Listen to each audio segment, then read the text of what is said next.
ইমাম শব্দের বাংলা অর্থ হচ্ছে নেতা, ইংরেজিতে লিডার।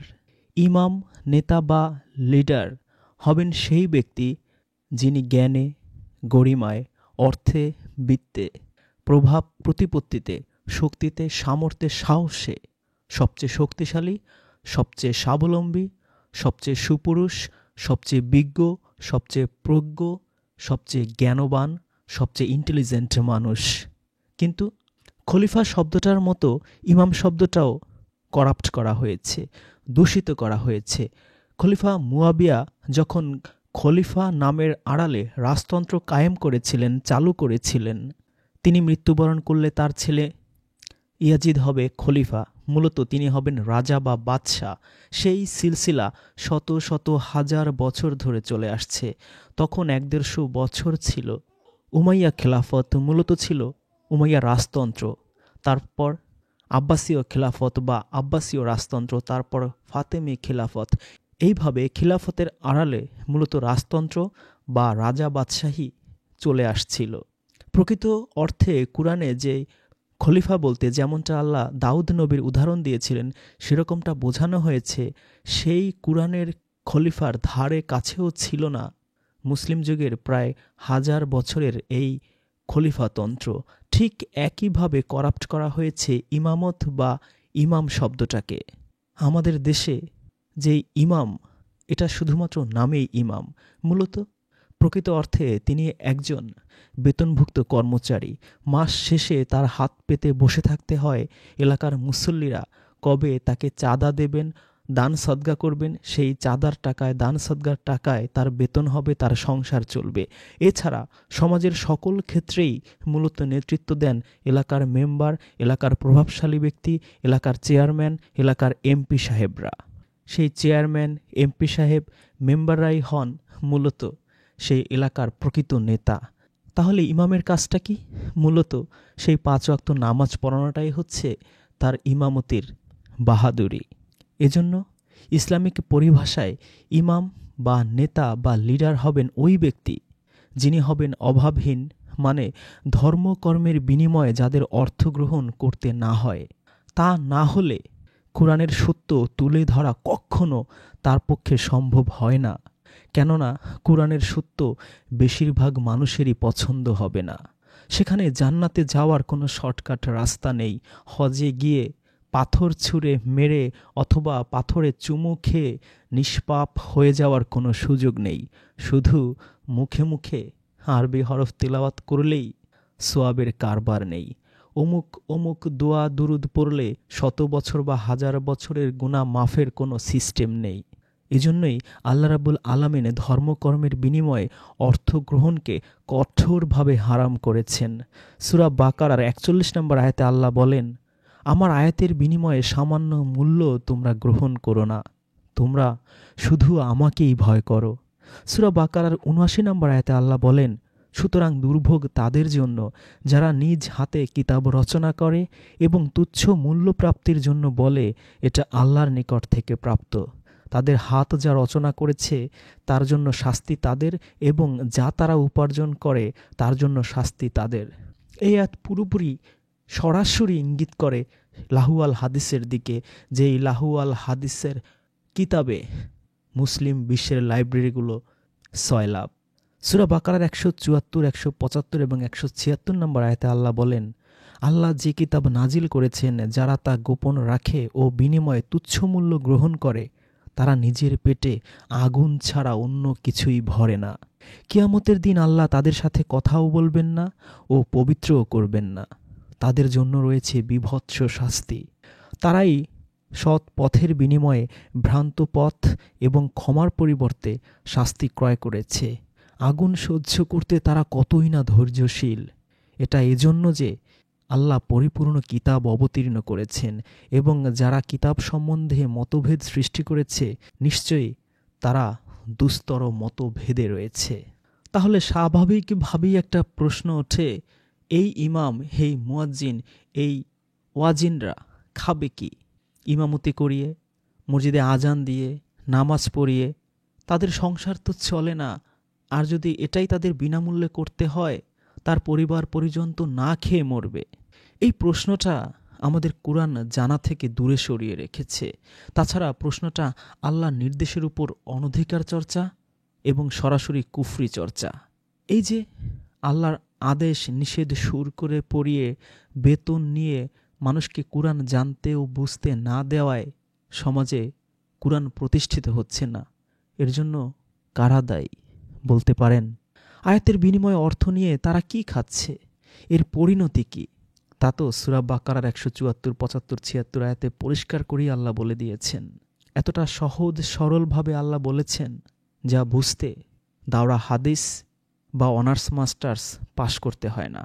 মদ শূকরের মাংসের চেয়েও এই ধর্মকর্মের বিনিময়ে অর্থ উপার্জন করে তা খাওয়া বেশি হারাম, বেশি ভয়ঙ্কর, আগুন খাওয়া রীতিমতো।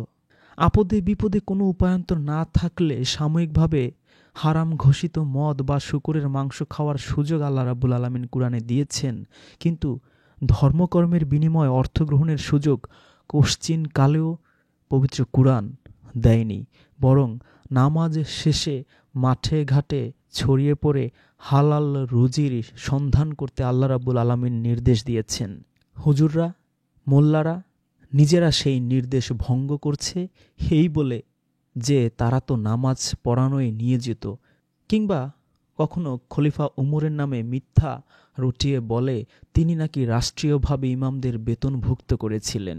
আচ্ছা বলুন তো, যা আল্লাহ রাব্বুল আলামিন নিষেধ করেন তা কি কোনো নবী, রাসূল, ওলি, আউলিয়া, খলিফা, সাহাবী করতে পারেন? বা তারা করলে কি সেটা আল্লাহ রাব্বুল আলামিন গ্রহণ করবেন এবং তা কি বিশ্বাসযোগ্য?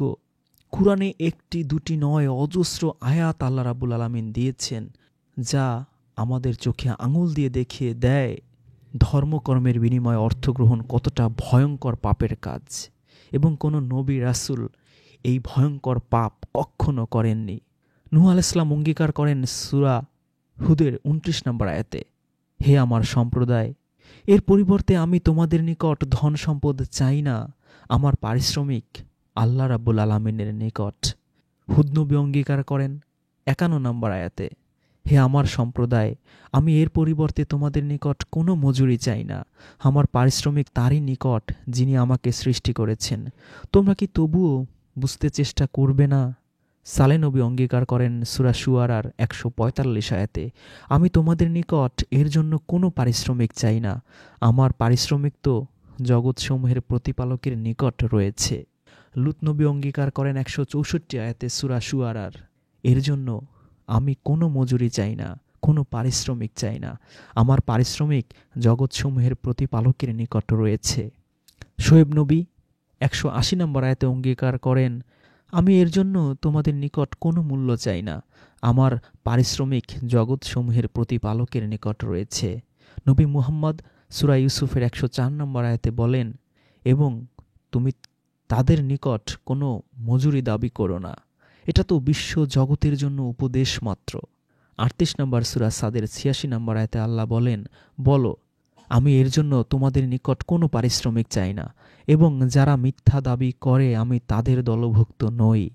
৬ নম্বর সূরা আনামের ৯০ নম্বর আয়াতে আল্লাহ বলেন, তাদেরকেই মানে নবীদেরকেই আল্লাহ সৎ পথে পরিচালিত করেছেন, সুতরাং তুমি তাদের পথ অনুসরণ করো।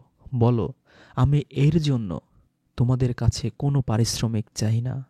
৪২ নম্বর সূরা শুরার ২৩ নম্বর আয়াতে আল্লাহ বলেন, বলো আমি এর বিনিময়ে তোমাদের কাছ থেকে প্রেম, ভালোবাসা ও সৌহার্দ্যপূর্ণ ব্যবহার ব্যতীত অন্য কোনো পারিশ্রমিক চাই না।